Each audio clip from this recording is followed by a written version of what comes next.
ఓం శ్రీ గురుభ్యో నమ. ఓం శ్రీ మాత్రే నమ. దేవగురువైన బృహస్పతి మార్చి 11వ తారీఖున వక్రత్యాగం జరుగుతుంది. వక్రత్యాగం అంటే ఏంటంటే సాధారణ స్థితిలోకి రావడం అని అర్థం. ఉదయం 6:26 పునరుసు నక్షత్రంలో మిథున రాశిలో సాధారణ స్థితిలోకి వెళ్ళిపోతాడు. ఇక్కడ డైరెక్ట్ రెట్రోగ్రేడ్ అంటాం మనం. డైరెక్ట్ అంటే ఏంటంటే డైరెక్ట్ మార్గంలోకి వస్తున్నాడు, అంటే రెట్రోగ్రేడ్ వెళ్ళి డైరెక్ట్ మార్గంలోకి వస్తున్నాడు. అంటే వక్రత్యాగం అనేది పోయి రుజుమార్గంలోకి దేవగురువైన బృహస్పతి రుజుమార్గంలోకి వస్తున్నాడు.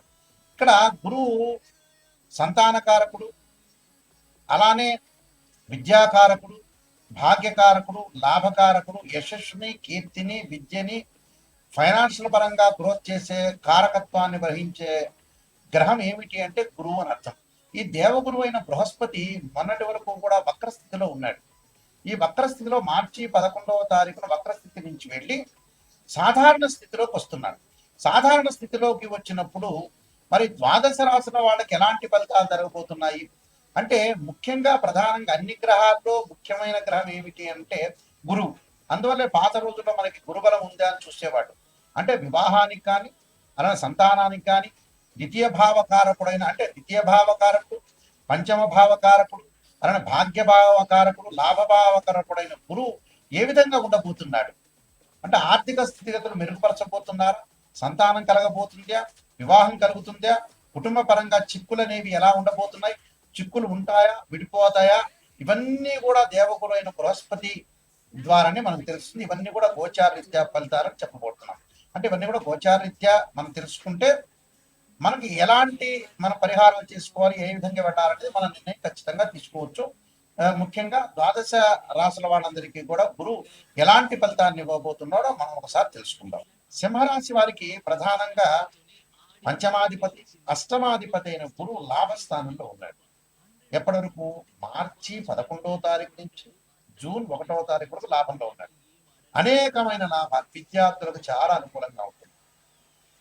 అంటే ఈ సమయంలో ఎవరైతే ఐఐటి కానీ, ఎంసెట్ కానీ, బీటెక్ కానీ, ఎంబీబీఎస్ కానీ చదువుతున్నారో, అలానే పోస్ట్ గ్రాడ్యుయేషన్ సంబంధించిన ఎంట్రన్స్ ఎగ్జామినేషన్లో ఎంట్రన్స్ ఎగ్జామినేషన్ కూడా మంచి ఉత్తీర్ణత సాధిస్తారు, అంటే దానిలో సక్సెస్ సాధిస్తారు. దీంతో పాటు పోటీ పరీక్షలు ఉంటాయి, అంటే ఐఏఎస్, ఐపీఎస్ లాంటి ఎగ్జామినేషన్ రాసే వాళ్ళకు కూడా మంచి గుడ్ రిజల్ట్స్ వచ్చే అవకాశం ఖచ్చితంగా ఉంటుంది. అంటే ఫైనాన్షియల్ పరంగా డెవలప్మెంట్, ఇన్కమ్ అనేది బాగా గ్రోత్ ఉంటుంది. వివాహ శుభ కార్యక్రమాల్లో పాల్గొంటారు. అమ్మాయి కానీ అబ్బాయి కానీ మంచి సుసంపన్నమైన కుటుంబం నుంచి అమ్మాయి కానీ అబ్బాయి కానీ రావటం, శుభ కార్యక్రమాలు పాల్గొనే అవకాశాలు, విదేశాలకు వెళ్ళే అవకాశాలు, విద్యార్థులకు కూడా విదేశాల్లో మంచి యూనివర్సిటీలో సీట్ వచ్చే అవకాశం బాగా ఎక్కువ ఉంటుంది. సీటు రావడమే కాదు, అక్కడ ఎవరైతే వ్యాపారం చేయదలుచుకున్నారో ఆ వ్యాపారం కూడా హోటల్స్, రెస్టారెంట్ వాళ్ళకు కూడా అనుకూలంగా ఉంటుంది. అంటే లెక్చరర్స్ కానీ, ప్రొఫెసర్స్ కానీ, అలానే యూనివర్సిటీ సంబంధించిన వ్యక్తులకు కానీ వీళ్ళందరికీ కూడా ఉద్యోగపరంగా ఇబ్బందులు లేకుండా ఉంటాయి. ఇన్కమ్ అనేది ఇంప్రూవ్మెంట్ జరగడం ఒకటి, వాళ్ళ జీవితంలో వాళ్ళు చేస్తున్న ప్రతి పని కూడా సంతృప్తికరంగా ఉండే అవకాశం ఎక్కువ ఉంటుంది.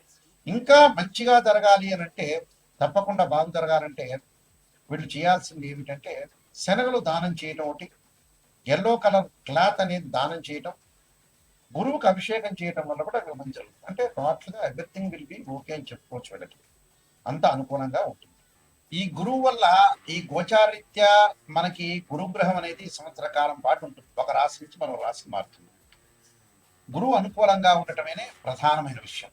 ఏమిటంటే అన్ని గ్రహాల్లో ప్రాధాన్యత సంతరించుకున్న గ్రహం ఏంటంటే గురువు.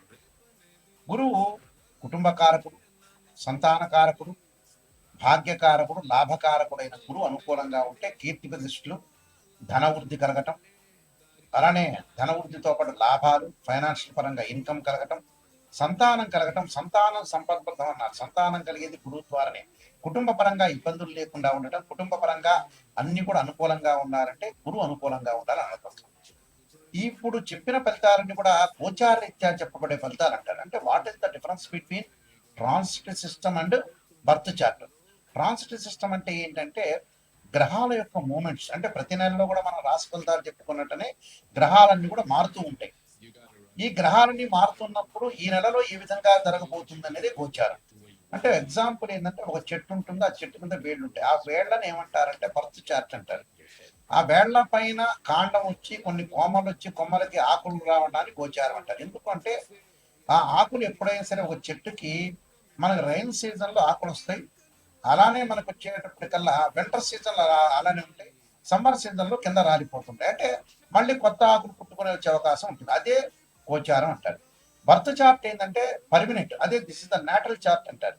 అంటే ఒక జన్మలగ్నం నుంచి ధనుభావము, ధనభావము, తృతీయ భావము, అలానే చతుర్థ భావం, పంచమ భావాలు అంటే ద్వాదశ భావాన్ని మనం అనాలిసిస్ చేస్తాం.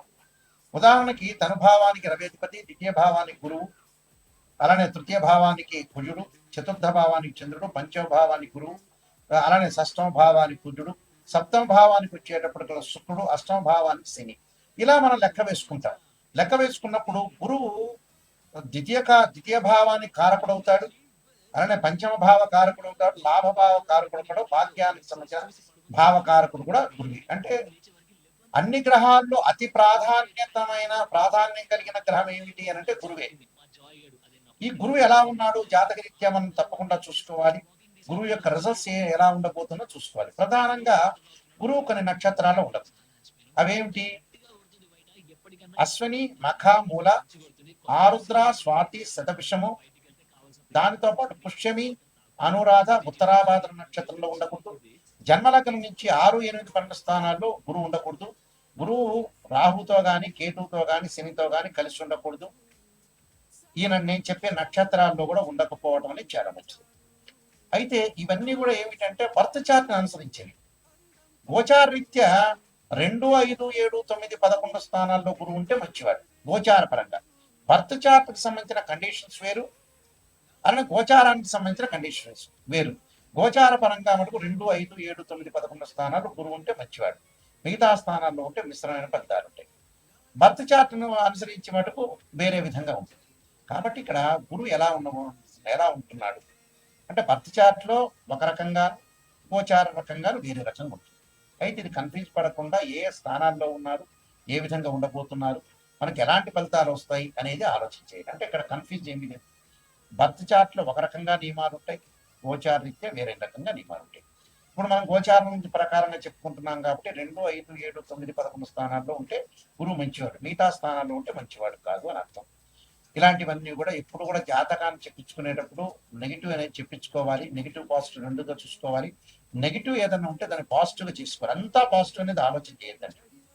ఇప్పుడు ఎందుకంటే ఒక ఆస్ట్రాలజర్ని అప్రోచ్ అయ్యేటప్పుడు నెగిటివ్ పాజిటివ్ రెండు ఉంటాయి. గురువు గారు పాజిటివ్ని చెప్పాలని ఆలోచన చేయొద్దండి. నెగిటివ్లో వచ్చి మనం పాజిటివ్ జరిగే అవకాశాలు ఖచ్చితంగా ఉంటాయి.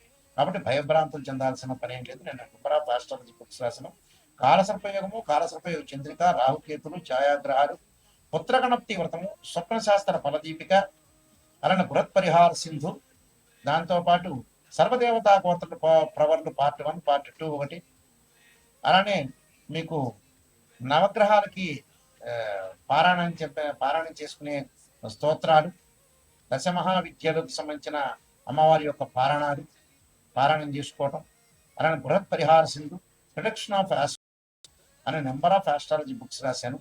మీరు www.nayakanti.com చూడండి, www.nayakanti.in చూడండి. ఈ బుక్స్ అన్ని కూడా రాజమండ్రి వారి యొక్క మోహన్ పబ్లికేషన్ వారికి దగ్గర దొరుకుతాయి, రాజమండ్రి వాళ్ళ దగ్గర. అలానే నా దగ్గర కూడా ఈ బుక్స్ అనేవి దొరుకుతాయి. తప్పకుండా నిజాన్ని తెలుసుకోవడానికి మాత్రమే నాకు ఫోన్ చేయండి. ఎప్పుడు కూడా మన లైఫ్ని ఎప్పుడు కూడా మనం మోసం చేసుకోకూడదు. మనం మోసం చేసుకున్న వ్యక్తులు అవుతాం. కాబట్టి తప్పకుండా మీరు చాలా జాగ్రత్తగా ఆలోచన చేసి గురువు ఎలా ఉన్నాడు, గురువు ద్వారా ఎలా ఉండబోతుంది, ఏ విధంగా ఉండబోతుంది అనేది మీరు ఖచ్చితంగా తెలుసుకోండి. మీ అందరికీ కూడా శ్రీ పరమేశ్వరుడు యొక్క కరుణాకటాక్షం అనేది ఉండాలని ఆశిస్తూ సర్వేజన శుభం.